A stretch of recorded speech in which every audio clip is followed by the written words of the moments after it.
advocatícia, né? Então lá o artigo 15 é bem claro, assim como temos em vários lugares, né? O MEI é né? O MEI é um microempresário individual, uma pessoa só, né? Então ele vai lá com o seu contratinho na junta comercial, com base na lei 8.934 de 94, né? 8.934 de 94, a lei da junta comercial, né? Se for o objetivo não for o lucro, ele pode usar o artigo 115 da Lei 6.015 de 73, né? Artigo 115 da Lei 6.015 de 73, e também constitui, só que não vai ser uma empresa, né? Empresa é aquela que exerce atividade econômica, ou seja, que busca lucro, né? Fora isso, é sociedade simples, né? Aí o registro é no registro civil das pessoas jurídicas, lá do artigo 115 da Lei 6.015 de 73. Já o advogado é registrado direto na OAB, né? Tá lá no artigo 15 da Lei 8.906 de 94. Então, a pejotização é a contratação de uma pessoa física. Essa pessoa vai criar uma pessoa jurídica, né?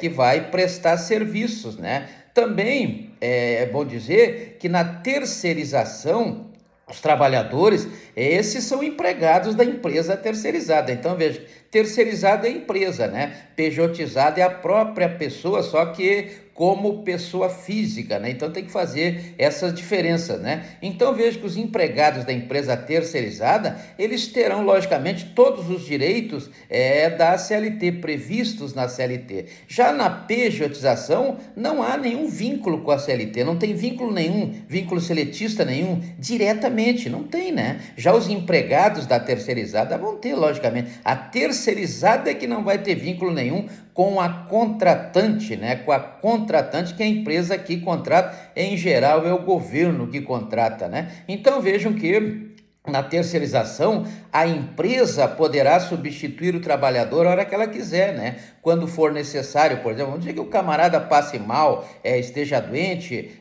acontece muito em condomínio, por exemplo, né? O porteiro passa mal, aí a empresa tem a obrigação de mandar outro porteiro aí para substituí-lo na execução desse serviço, né? Já o pejotizado não tem essa condição. Então, enquanto que a terceirizada, ela pode substituir, ela tem que substituir, ela não pode, não, ela tem, né?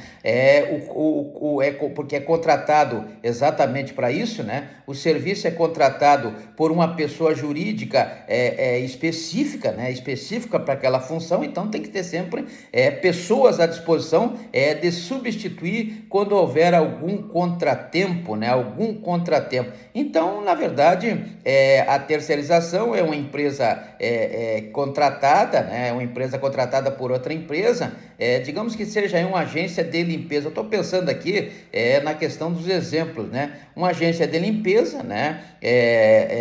Na verdade, a terceirizada, os empregados todos que fazem a limpeza passam mal, né? Então, come lá uma maionese estragada, passam mal. A terceirizada tem que dar jeito, né? A empresa que contratou, a contratante não quer nem saber, né? A terceirizada que tem que dar jeito de mandar outros para substituir. Essa é uma das obrigações aí que mais aparece na prática trabalhista do dia a dia, né? Então, são empregados da empresa, da terceirizada, então a terceirizada é que tem essa obrigação, né? Já a pejotização quando o caso que a empresa contrata um indivíduo, né, uma pessoa física que se transforma em pessoa jurídica, né, para um serviço também especializado, geralmente, né, mesmo que haja aí como funcionário direto, que a pessoa trabalhe como se fosse um funcionário direto, não pode estar presentes aí aqueles elementos do artigo 3º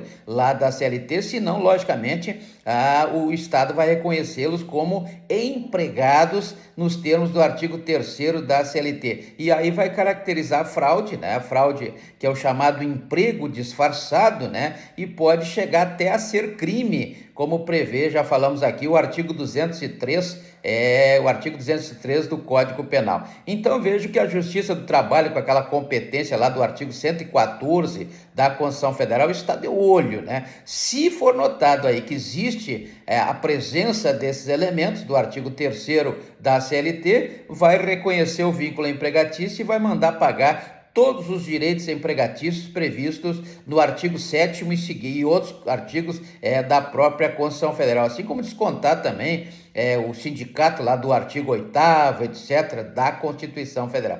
Por isso o STF vem trabalhando essa questão já há um bom tempo, né? Tem ressaltado aí de forma jusrealista, né, no entendimento aí do Alf Ross, tirando um pouco de lado essa questão do positivismo do Kelsen, até do pós-positivismo do Durkheim, né, tirando aí essa questão aí da lei e colocando aí mais no aspecto baseado no julgamento moral previsto pelo jusrealismo nos tribunais, né, como pode-se ver aí nas teorias do Alf Ross, né. Então vejo que temos vários debates a respeito disso. Um exemplo aí mais conhecido é o agravo no recurso extraordinário 1.000.000, deixa eu ver se eu lembro aqui, 1.532.603 e 1.532.603, mas temos vários outros, não é o caso aqui, porque os senhores vão pesquisar, eu tenho certeza disso, né? Farão uma boa pesquisa e vão chegar a esses números aí. Importante é que esse ARI, né? ARI é 1.532.603, traz uma discussão boa a respeito dessa questão da terceirização, da pejotização, né? Então não se pode de maneira nenhuma descaracterizar direitos trabalhistas usando a terceirização e a pejotização como um pano de fundo aí para enganar, né? Então vejo que nós temos aí um tema central em várias discussões atuais, várias discussões relevantes, né? Exatamente em função desse conflito aí entre o que é terceirização, o que é pejotização e o que é a fraude, o que é o emprego, né? O emprego na verdade, a prática do emprego disfarçado, né? Então, vale dizer que a pejotização que está prevista lá na Lei 11.196 de 2005, lembrei agora, né? 2005, 11.196 de 2005, no artigo 129 da Lei 11.196 de 2005, quando foi declarado, esse artigo foi declarado constitucional, né? Houve muita discussão a respeito desse artigo 129, mas foi declarado aí pelo STF como constitucional na ação declaratória de constitucionalidade número 66,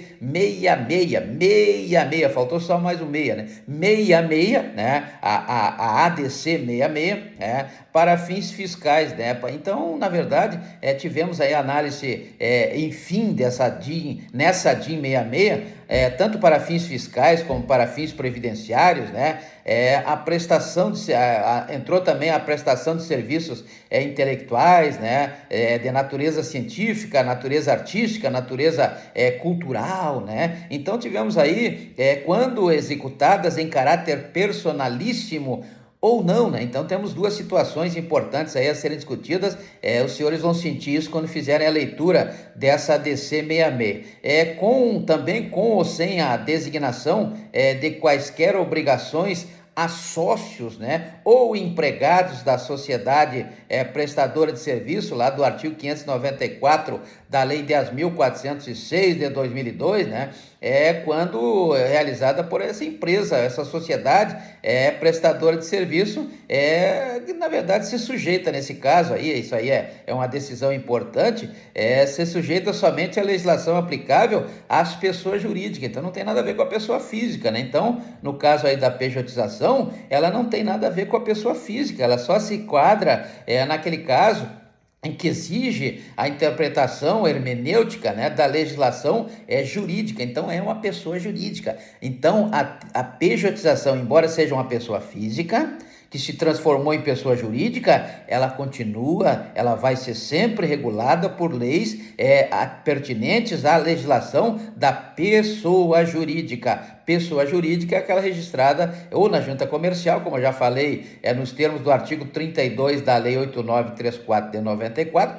ou se não, né, lá no Registro Civil de Pessoas Jurídicas, do artigo 115 da Lei 6.015 de 73. Então é importante isso, porque sendo pessoa jurídica, ela está sujeita aí, exemplo agora, né, que me ocorre, a desconsideração da personalidade jurídica, né, como prevê o artigo 28 da Lei 8.078 de 90, o artigo 50 lá da Lei 10.406 de 2002, o procedimento do artigo 133 da Lei 13.105 de 2015, que é o Código de Processo Civil. Então, a desconsideração da personalidade jurídica tira a proteção de que só a empresa vai responder, só aquela parte da pessoa jurídica é que vai responder pelos débitos. Não, pode-se pedir uma segunda ação, que é a chamada disregard, né, desconsideração da personalidade jurídica, e se autorizado pelo Estado, pelo Poder Judiciário, vai lá no patrimônio pessoal da pessoa, pega até o cachorrinho, o banquinho, a casinha, pega tudo, né? Então vejam que a desconsideração da personalidade jurídica